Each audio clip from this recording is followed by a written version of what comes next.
Vamos a el libro de Hechos de los Apóstoles, capítulo 3. Vamos a leer desde el versículo 12 hasta el final. Viendo esto, Pedro respondió al pueblo: varones israelitas, ¿por qué os maravilláis de esto? ¿O por qué ponéis los ojos en nosotros, como si por nuestro poder o piedad hubiésemos hecho andar a éste? El Dios de Abraham, de Isaac y de Jacob, el Dios de nuestros padres, ha glorificado a su Hijo Jesús, a quien vosotros entregasteis y negasteis delante de Pilato, cuando éste había resuelto ponerle en libertad.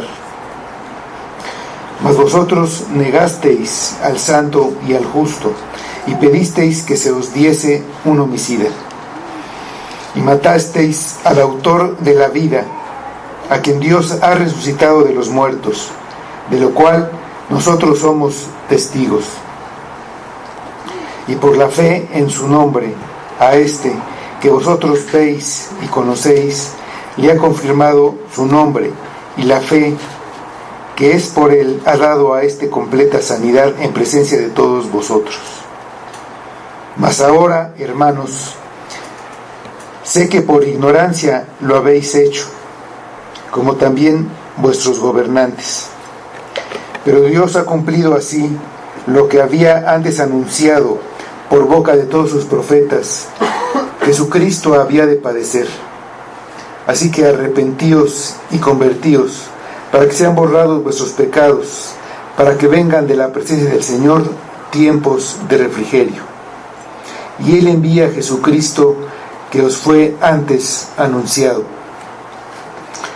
a quien de cierto es necesario que el cielo reciba hasta los tiempos de la restauración de todas las cosas, de que habló Dios por boca de sus santos profetas, que han sido desde tiempo antiguo.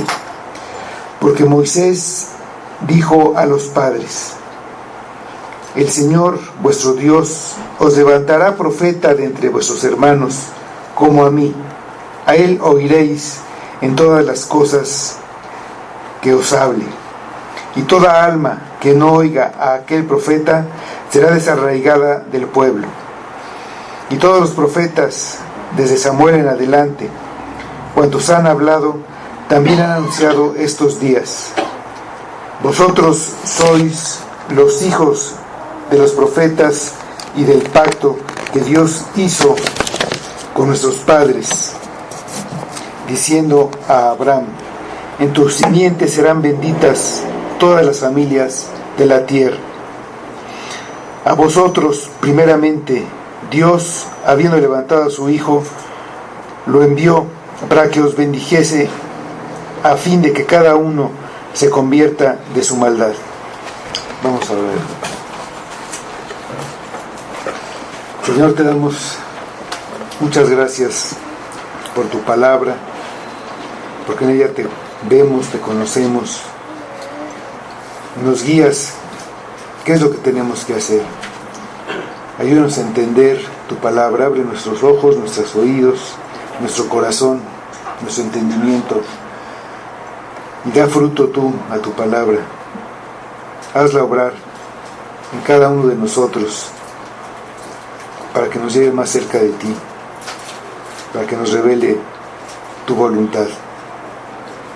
Te lo pedimos todo para tu gloria, en el nombre de tu Hijo Jesús. Amén. Amén. Veíamos la semana pasada que en Jesucristo, la máxima bendición, tenemos la bendición que da entrada a todas las demás, el perdón. Después del perdón siguen muchas otras bendiciones continuamente. En Cristo no recibimos más que bendiciones, pero hay una bendición también muy importante que vamos a entender hoy. La bendición que sigue no es que sea en orden, pero es una bendición básica, muy importante, que recibimos también de Cristo. Para tomar el contexto, vamos a recordar nada más brevemente cómo llegamos a este momento. Los apóstoles, Juan y Pedro, sanan a un cojo de nacimiento en las afueras del templo. Y esto hace que se junte ahí mucha gente. Y Pedro les dice que lo ha sanado por la fe que este cojo tuvo en Jesucristo, que además es el Mesías, es el Hijo de Dios, y que ellos, los judíos, negaron, mataron, pero que lo hicieron por ignorancia, pero que de esta manera Dios cumplió las profecías que hablaban del sufrimiento de su Cristo. Así que se deben arrepentir y convertir para que sean borrados sus pecados. Ahí está la bendición del perdón. Si ellos se convierten, reciben el perdón de sus pecados. Después de esto, Dios va a enviar a Jesucristo nuevamente, el Mesías anunciado, que ahora está en el cielo, donde debe permanecer hasta el tiempo en que sean restauradas todas las cosas, como Dios dijo por medio de sus profetas. Hasta ahí, digamos, la semana pasada, por medio de los profetas. Y aquí empieza Pedro a hablar de estos profetas en el versículo 22, empezando con Moisés. Que Moisés fue una bendición que fue enviada a los judíos, al pueblo de Dios, para sacarlos de la esclavitud en la que vivían en Egipto y llevarlos a la tierra prometida, la tierra en la que fluye leche y miel. Moisés es una figura del Mesías que fue enviado por Dios a su pueblo para libertarlo de la esclavitud. Y el Mesías fue enviado para libertar de la esclavitud del pecado al pueblo, y para llevarlo también a donde ha de vivir eternamente. Vamos a los versículos 22 y 23, donde dice esto. Después de todos los profetas, anunciados los profetas, dice: porque Moisés dijo a los padres: el Señor nuestro Dios os levantará profeta entre vuestros hermanos, como a mí. A él oiréis en todas las cosas que os hable, y toda alma que no oiga a aquel profeta será desarraigada del pueblo. Moisés sigue ayudando a los judíos a entender quién es Jesús. Usa el conocimiento que él sabe que tiene el pueblo judío acerca de las profecías contenidas en el Antiguo Testamento como una prueba de que todo lo que han visto y de lo que él está diciendo es algo profetizado, hablando de las cosas que Dios dijo por medio de sus profetas desde la antigüedad, y que Jesucristo había de padecer y que las cosas serían restauradas, de un reino que duraría para siempre, en el estado perfecto como en el paraíso al inicio. Ese nuevo reino que esperan será gobernado por el Cristo, por ese Cristo, por ese profeta que había de levantar Dios. La profecía de que el Mesías viviría para siempre era una prueba que tenían los judíos, que los hacía pensar que Jesús no podía ser ese Mesías porque había muerto. En varios libros del Antiguo Testamento, en varias profecías, se hablaba de este reino eterno y de que por eso el Mesías viviría para siempre, no iba a morir. Hablaba de un descendiente de David, un reino, un trono eterno. Y en otras partes también habla de esto. Vamos nada más a ver una en Daniel 7:14, donde también se habla de que el Mesías no iba a morir.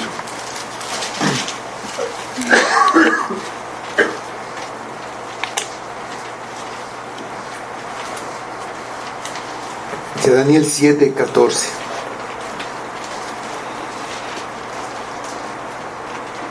Y le fue dado dominio, gloria y reino, para que todos los pueblos, naciones y lenguas le sirvieran. Su dominio es dominio eterno, que nunca pasará, y su reino uno, que no será destruido. Esta misma objeción para no creer en él le fue dada a Jesús después de que él entró triunfalmente en la ciudad de Jerusalén, cuando anunció su muerte. Vamos al Evangelio de Juan, capítulo 12, versículos 32 a 34. El pueblo veía todo lo que hacía, lo habían hecho entrar y lo aclamaron ahí en toda la multitud.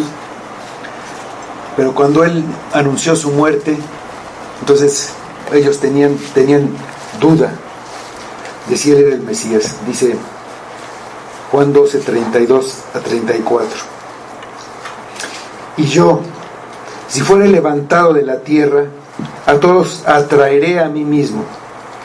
Y decía esto dando a entender de qué muerte iba a morir. Le respondió la gente: nosotros hemos oído de la ley que el Cristo permanece para siempre. ¿Cómo pues dices tú que es necesario que el Hijo del Hombre sea levantado? ¿Quién es este Hijo del Hombre? Entonces esta duda estaba ahí en la mente de los judíos. Esta entrada había sido pocos días antes. Y para aclarar esto, Pedro les dijo que Jesús está vivo, que Dios lo resucitó y que ellos, Juan y Pedro, son testigos de esto. También les dijo que ahora está en el cielo y les recuerda lo que les dijo Moisés, que era considerado por los judíos como el más grande de todos los profetas y era la máxima autoridad. Si lo había dicho Moisés, nadie se atrevía a cuestionarlo. El pasaje que está escrito en la ley de los judíos y sirve para probar que Jesús es el Mesías, el profeta que Dios levantaría y que ellos debían oír. Aquí la palabra oiréis significa que lo debían obedecer. Además, Pedro está diciendo a los judíos que son las mismas palabras que dijo Moisés a sus antepasados, los fundadores de la nación. No es algo nuevo o diferente, es la profecía de Moisés. Vamos a Deuteronomio, capítulo 18, los versículos 15 al 19. Lo que dice Pedro es lo mismo, la misma profecía que dio Moisés aquí en este pasaje de Deuteronomio. Dice Deuteronomio 18, del 15 al 19.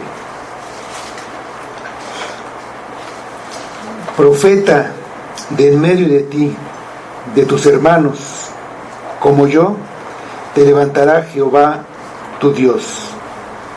A él oiréis, conforme a todo lo que pediste a Jehová tu Dios en Horeb el día de la asamblea, diciendo: no vuelva yo a oír la voz de Jehová mi Dios, ni vea yo más este gran fuego para que no muera.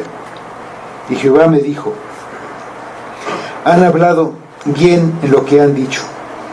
Profeta les levantaré de en medio de sus hermanos, como tú, y pondré mis palabras en su boca, y él les hablará todo lo que yo le mandare. Mas a cualquiera que no oyere mis palabras, que él hablare en mi nombre, yo le pediré cuenta. Un profeta es alguien que predice el futuro, o alguien que habla en nombre y por inspiración de Dios. Aquí el término profeta se usa de una manera más amplia, que significa que es alguien que viene de parte de Dios para guiar al pueblo de una manera segura y verdadera, diciéndoles cuál es la voluntad de Dios. Es todo lo contrario a lo que hacían las naciones que estaban viviendo en la tierra a la que iba a entrar el pueblo. Estas naciones se llevan por supersticiones, se llevan por adivinos, por agoreros, por magos, y era algo que ellos debían evitar por mandato de Dios. Ahí mismo en Deuteronomio 18, pero en el versículo anterior a lo que leímos, en el versículo 14,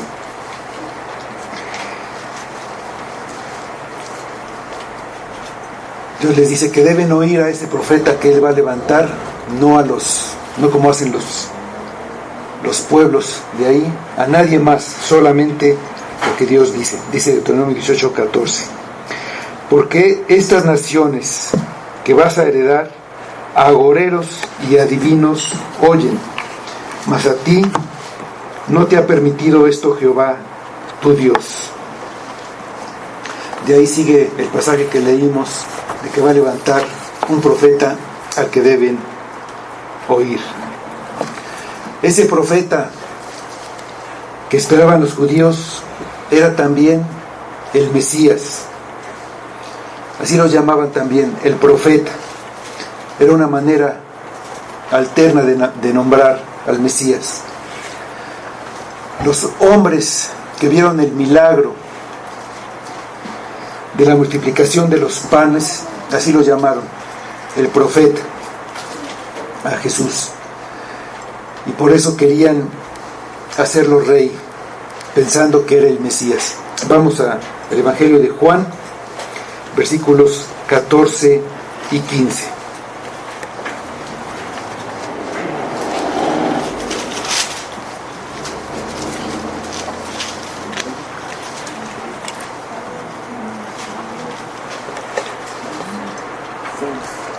Juan 6, 14 y 15.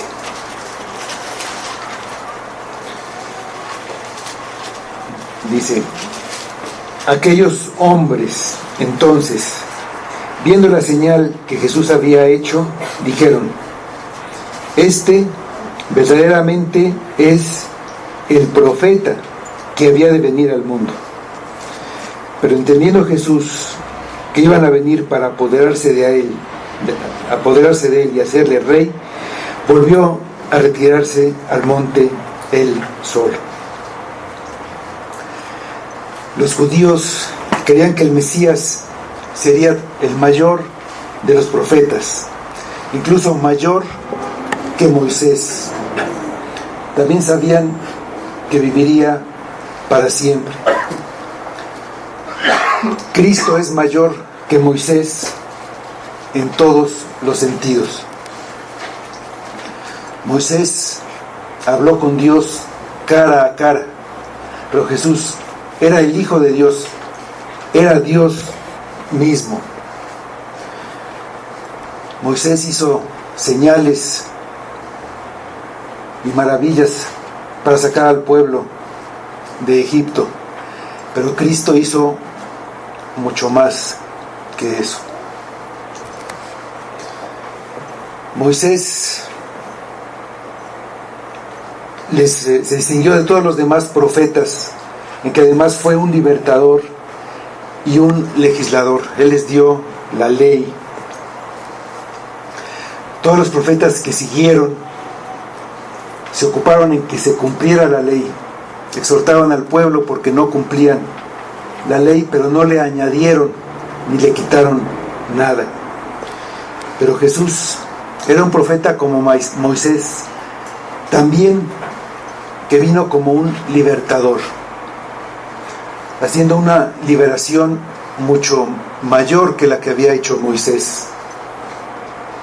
Y también como legislador, él dio las leyes del reino que seguía. No era una ley diferente a la que había dado Moisés, pero Jesús corrigió la interpretación mala que le daban los fariseos a la ley de Dios. Vamos a Levítico 19:18. Es lo que decía la ley que dio Moisés a los judíos.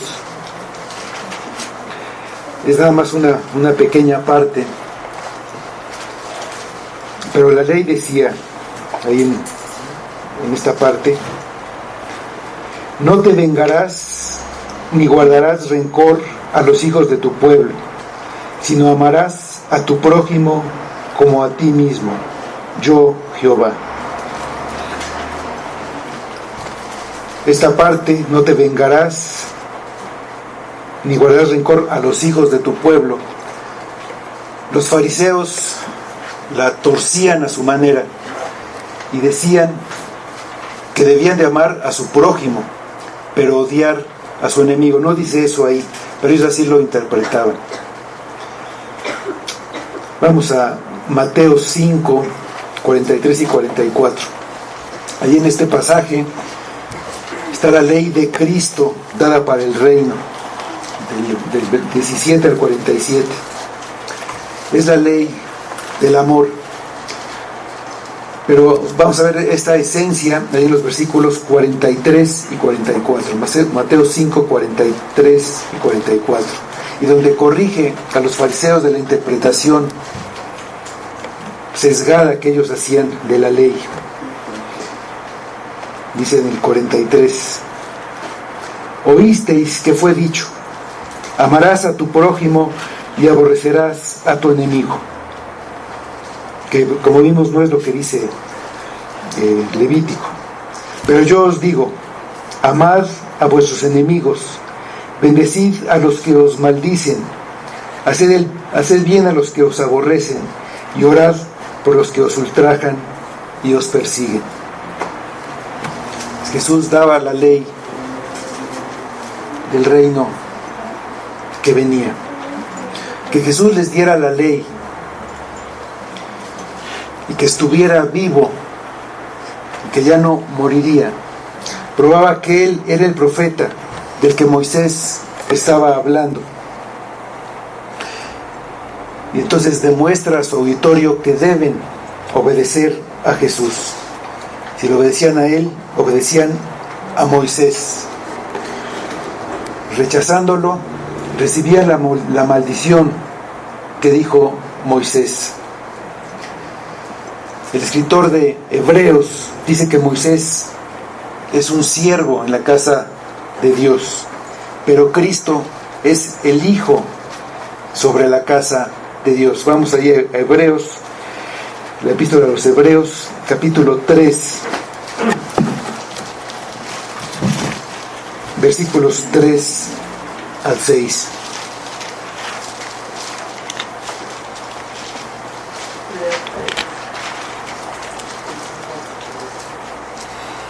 Hebreos 3, del 3 al 6.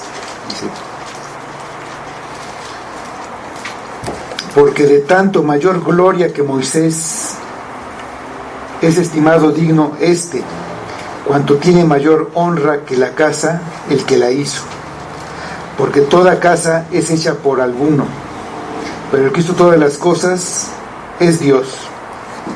Y Moisés, a la verdad, fue fiel en toda la casa de Dios como siervo, para testimonio de lo que se iba a decir. Pero Cristo, como hijo sobre su casa, la cual somos nosotros, si retenemos firme hasta el fin la confianza y el gloriarnos en la esperanza. Los judíos que están oyendo a Pedro saben ahora que Cristo es el cumplimiento de la profecía de Moisés. Y si ellos creen y obedecen a Moisés, entonces también deben creer y obedecer a Cristo. Al decir, porque Moisés dijo, levantará entre vuestros hermanos a un profeta como a mí, Pedro les está demostrando el cumplimiento de una profecía dada por Moisés. Cristo es un profeta como Moisés. Hablaba de parte de Dios. Jesús fue levantado de entre el pueblo, entre los descendientes de Abraham, por lo que Pedro llama al pueblo a oír lo que Cristo dijo. El que no lo oiga, Dios lo llamará a cuentas y será excluido del pueblo de Dios. Esta exclusión de excluir a alguien del pueblo era el castigo para los pecados graves, para los delitos graves. Vamos al Levítico 23, 29 y 30. Aquí está hablando nada más del día de reposo, pero en otras partes el que no obedece es excluido, es cortado del pueblo. Ya no podía entrar a la congregación, no podía entrar al templo, era un castigo para ellos grave. Así dice Levítico 23, 29 y 30. Porque toda persona que no se afligiere en este mismo día será cortada de su pueblo. Y a cualquier persona que hiciere trabajo alguno en este día, yo destruiré a tal persona de entre el pueblo. Los judíos ya habían rechazado a Cristo. Y la profecía de Moisés demostraba su culpabilidad. Les muestra claramente la obligación que tenían de obedecerlo. Si seguían en su actitud de desobediencia, serían desarraigados del pueblo. Ellos lo habían rechazado, pero todavía podían obedecer, porque estaba vivo en el cielo. Todavía podían obedecer a Moisés acerca de lo que había dicho acerca de este profeta, y no serían desarraigados del pueblo. Rechazar al profeta levantado por Dios es rechazar a Dios mismo. Vamos a Lucas 10, 16.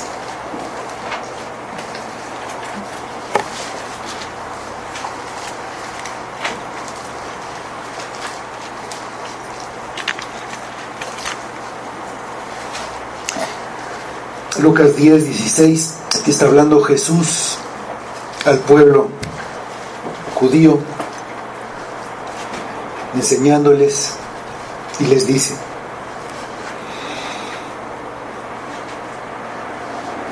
el que a vosotros oye, a mí me oye, y el que a vosotros desecha, a mí me desecha, y el que me desecha a mí, desecha al que me envió. La Escritura señala claramente que si los pecadores no oyen a Jesucristo, serán destruidos. Cada persona debe responder con honestidad si está oyendo sus instrucciones, si las está obedeciendo o si las está rechazando y está siguiendo sus propios deseos. Un día cada persona será llamada a cuenta. Si no oyó a Jesucristo, tendrá que dar cuenta delante de Dios de que ha rechazado sus enseñanzas y que ha rechazado los mandamientos de Dios. Vamos a 2 Corintios 5:10.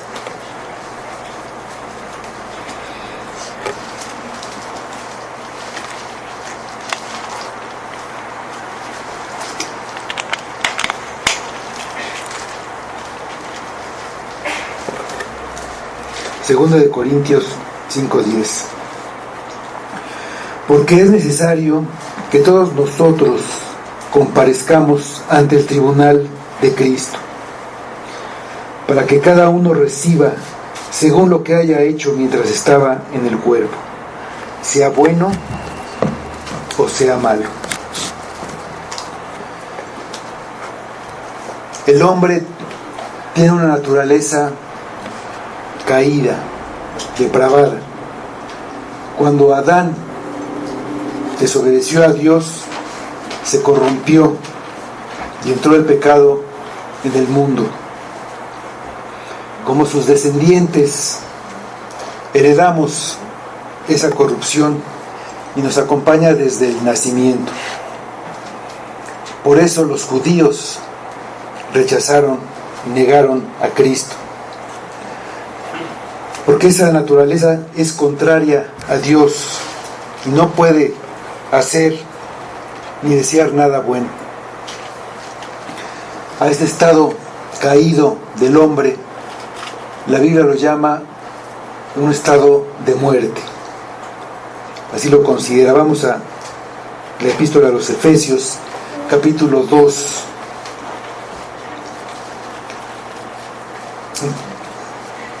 Primero los versículos 1 a 3.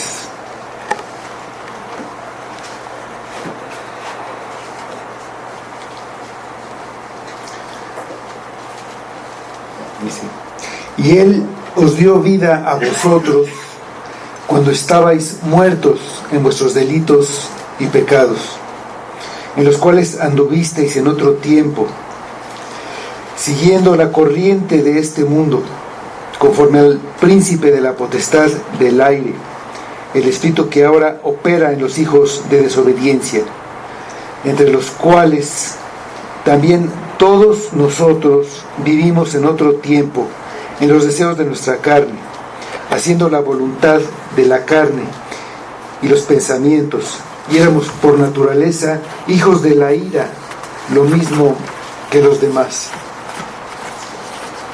Para poder oír a Cristo es necesario que esa naturaleza sea cambiada, pero nosotros no la podemos cambiar. Es necesario que Dios la cambie, y Él lo hace por medio del Evangelio. Vamos a 1 Corintios 1:21.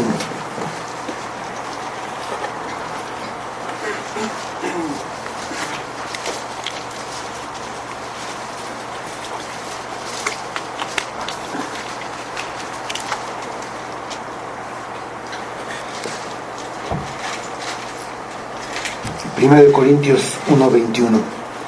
Pues ya que en la sabiduría de Dios el mundo no conoció a Dios mediante la sabiduría, agradó a Dios salvar a los creyentes por la locura de la predicación.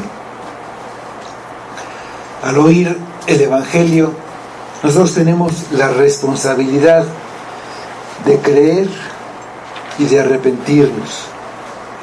Y es por medio de la fe, que también es un don de Dios, que recibimos la salvación y pasamos de esa muerte a vida. Cuando estábamos muertos, nos da vida. Vamos a también a regresar a Efesios 2, pero ahora a los versículos 4 a 9.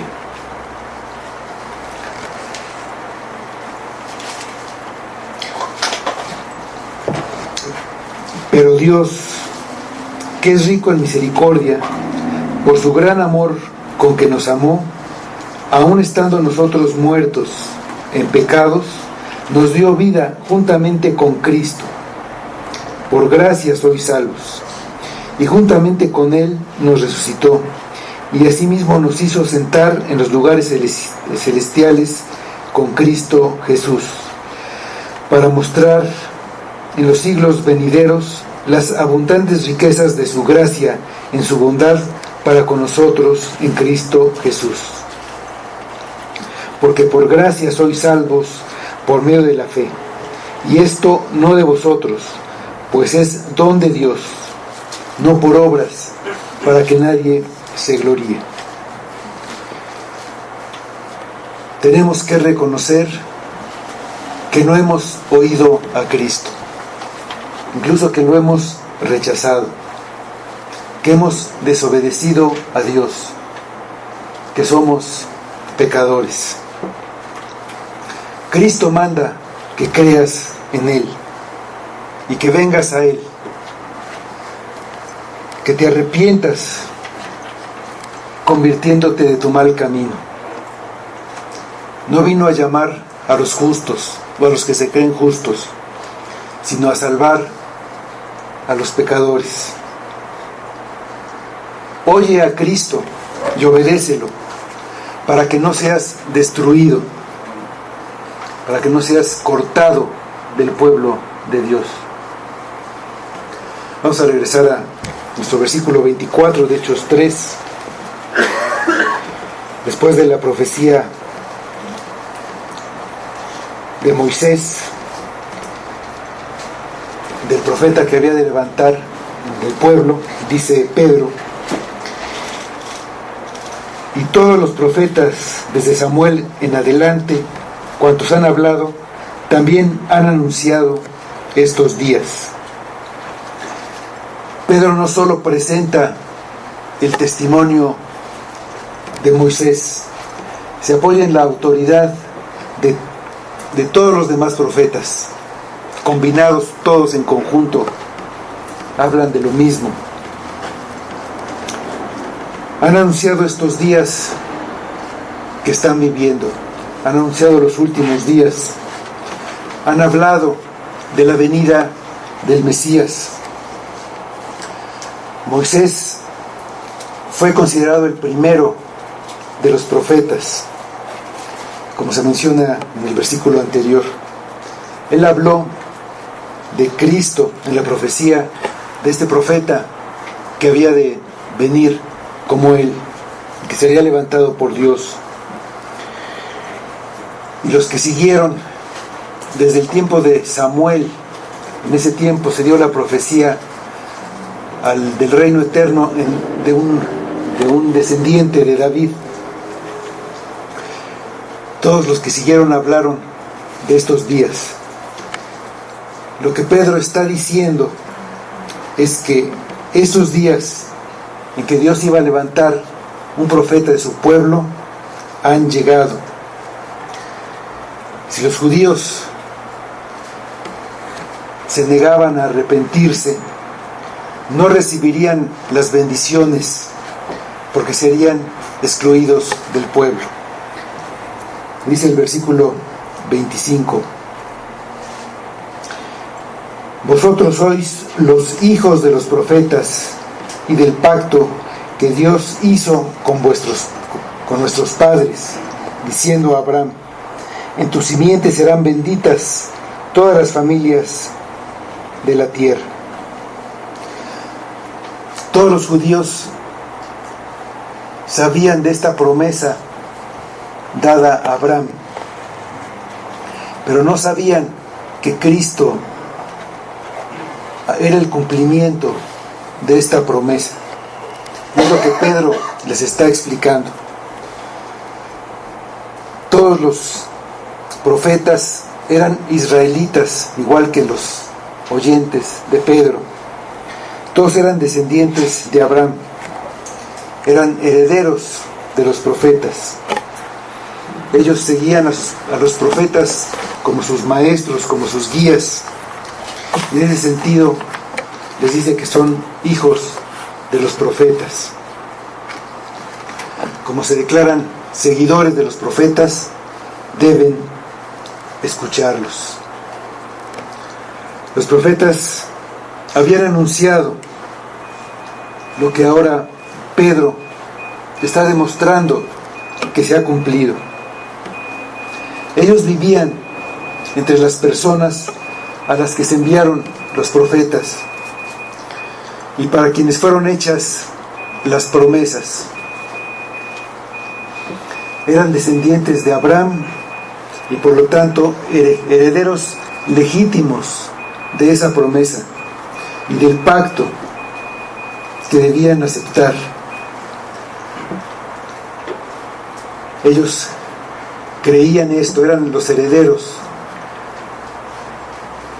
Entonces podían recibir la misericordia si reconocían a Jesús como el Mesías. Debían arrepentirse y convertirse para que fueran borrados sus pecados, como Pedro les ha dicho. A pesar de la maldad de rechazarlo, en Cristo hay bendición, incluyendo la bendición de convertirlos de sus malos caminos.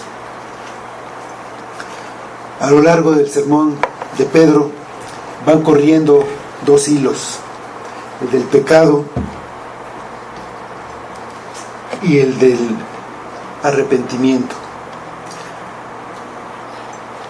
Se van juntando, se van entremezclando el rechazo y también las promesas y de ese estado pecaminoso. En toda la historia de Israel pasó eso. Ellos desobedecían, pecaban, se arrepentían, Dios los perdonaba, eran restaurados y nuevamente volvían a pecar y nuevamente volvía a levantar un mediador y los bendecía. Pero lo que ellos necesitaban no era solamente un cambio de opinión, un odiar el pecado. Necesitaban lo que todos nosotros necesitamos: cambiar su opinión acerca de Jesucristo, de quién era Jesucristo. El punto principal en el cual tienen que cambiar es este: ¿fue Jesucristo un blasfemo que merecía morir porque engañaba al pueblo y murió justamente? ¿O es el autor de la vida, el Señor, el Santo y el Justo? ¿Qué pensamos nosotros? ¿Jesús es solamente un ejemplo, un buen hombre, alguien que nos vino a enseñar? ¿O es el Santo, el Justo? ¿Quién es para ti Jesucristo? Pedro toma lo que podía parecer ellos un obstáculo para creer en Jesús, que era la muerte, un argumento en contra que ellos tenían. Lo habían matado y de una manera muy vil, sufriendo, y esto lo usa para confirmar su declaración de que realmente es el Mesías, con la referencia a las profecías del Antiguo Testamento que hablan de los sufrimientos del siervo, y les confirma que ellos habían entendido mal quién era Jesucristo.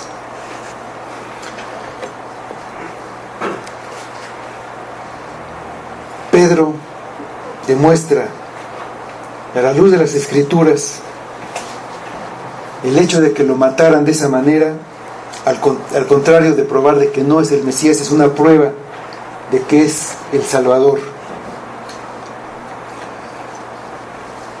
Al haberlo matado, manifestaron que Él era quien podía perdonar sus pecados, incluyendo el pecado de haberlo matado a Él.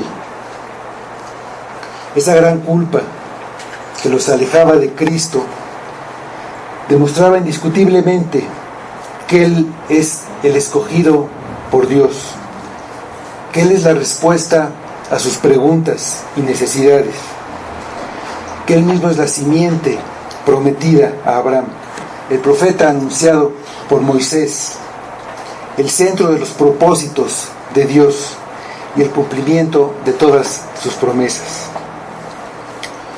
Pedro dice que los que son hijos del pacto son herederos del pacto que Dios hizo con Abraham y con su descendencia. Vamos a Génesis 22, 18, donde vemos este pasaje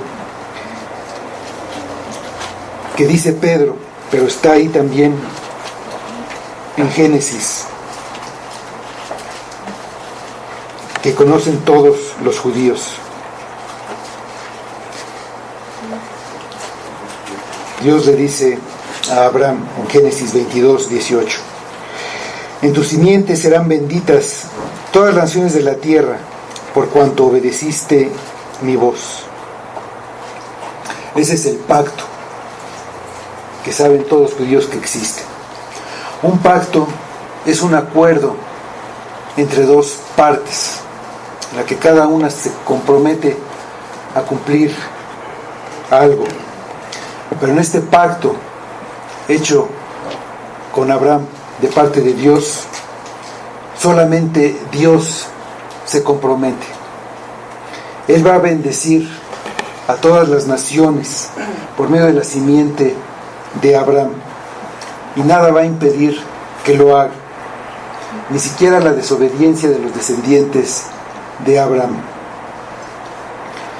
Se llama pacto porque es una determinación de Dios de hacerlo. Abraham no puede ofrecer nada, no puede objetar ni pedir que se cambien los términos, ni puede ofrecer ni cumplir nada para Dios. Dios es el que va a hacer todo en este pacto.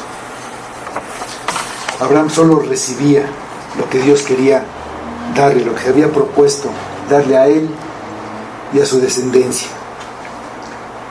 En tu simiente se refiere a un descendiente de Abraham, y que era el Mesías, que sería bendición para todas las naciones, que sería el cumplimiento del pacto. Vamos a Gálatas 3, versículos 15 y 16.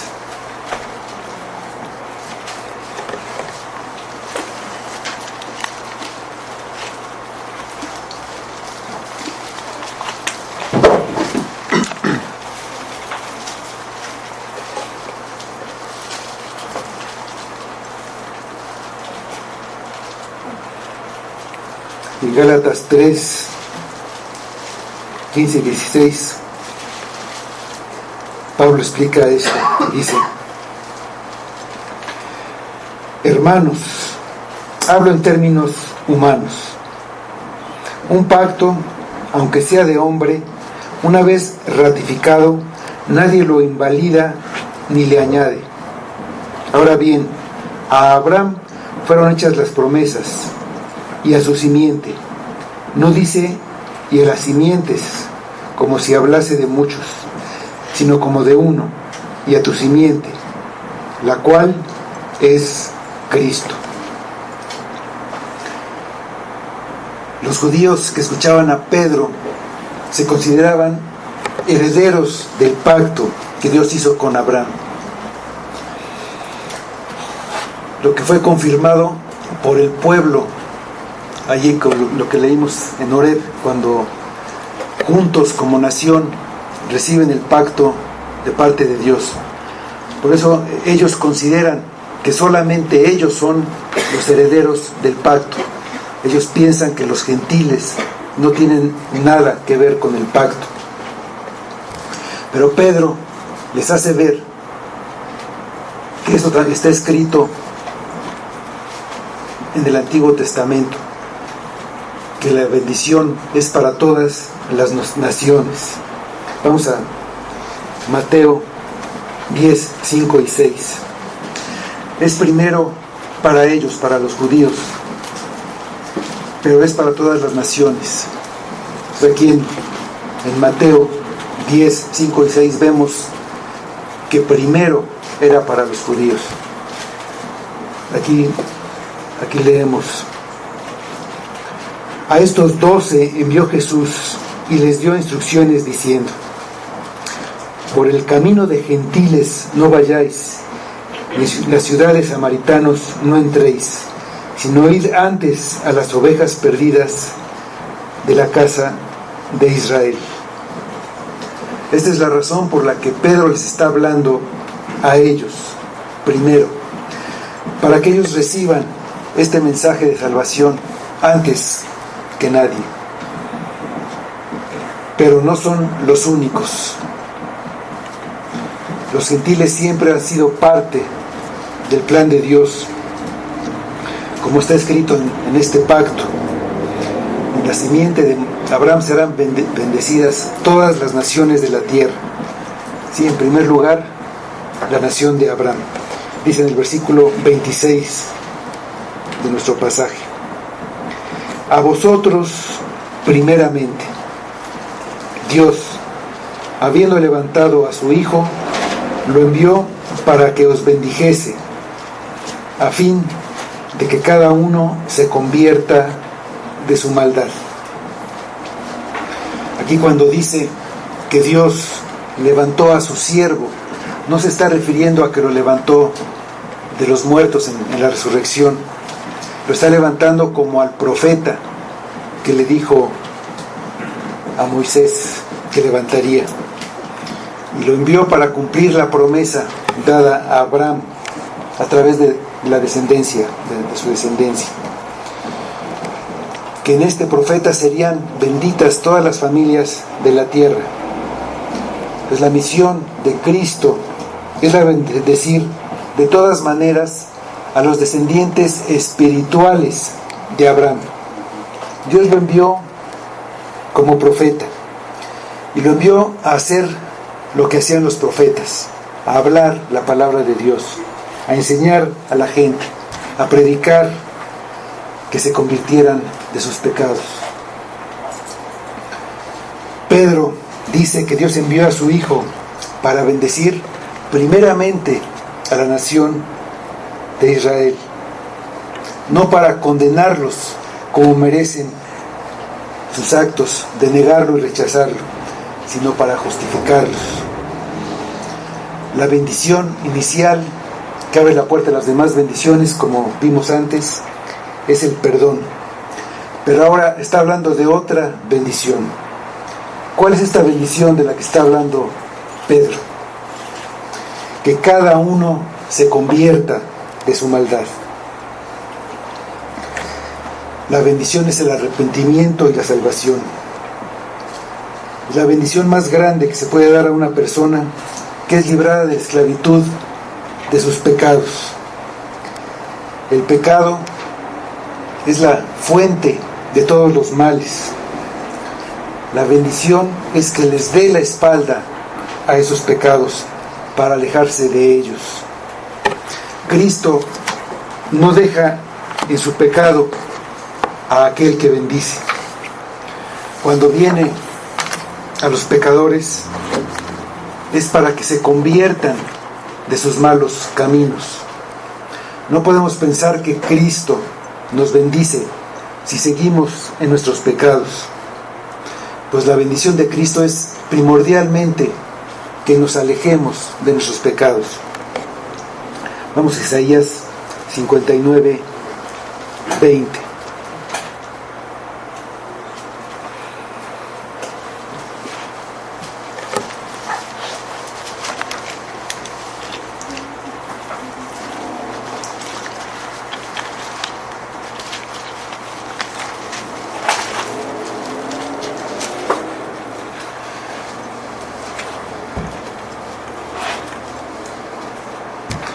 Y vendrá el Redentor a Sión, y a los que se volvieren de la iniquidad en Jacob, dice Jehová. El Redentor viene a los que se volvieren de la iniquidad. Pedro les ha mostrado que el Mesías ya había venido y que ahora pueden hallar descanso, perdón y misericordia por medio de Cristo. Él vino para que se convirtieran de sus pecados, y esta bendición es para todas las naciones, según el Evangelio que predicó el profeta enviado a enseñar, por los que todos pueden venir y ser bendecidos. En esto se manifiesta la gracia. Cuando sabemos de alguien que anda en malos caminos, alguien muy malo, podemos pensar en un secuestrador y asesino. Nosotros podemos pensar que lo que merece es la muerte. Y es verdad, quizás eso sea lo que merezca, como merecían los judíos que mataron a Cristo. Pero Él viene a traer no solo el perdón, sino que dejen esos pecados. Lo que Cristo trae es no condenación, sino conversión. Que dejen su maldad. Eso es gracia. Eso es una sublime gracia. Vamos a ver, ahora hermanos. Te damos gracias, Señor, porque tú nos bendices con el perdón. También nos bendices con quitarnos de nuestros pecados, con que dejemos ese mal camino. Ayúdanos, Señor, a alejarnos cada vez más. Tú nos das la victoria, que podamos poner nuestros ojos en ti, fortalecernos en ti, que recibamos ese perdón, esa fuerza, esa convicción para alejarnos cada vez más por esa gracia que recibimos, no porque lo merezcamos, sino porque es una gracia que tú nos das, tan grande, que nos aleja de ese pecado que nos mata, que nos hiere, que nos lastima y que nos causa todo el sufrimiento como humanidad que tenemos. Gracias por esa misericordia y esa gracia que nos muestras. Te pedimos que nos acompañes y nos guíes todo este tiempo y que nuestra vida hable de lo que hemos recibido de ti, para tu gloria, para honra de Cristo. Amén.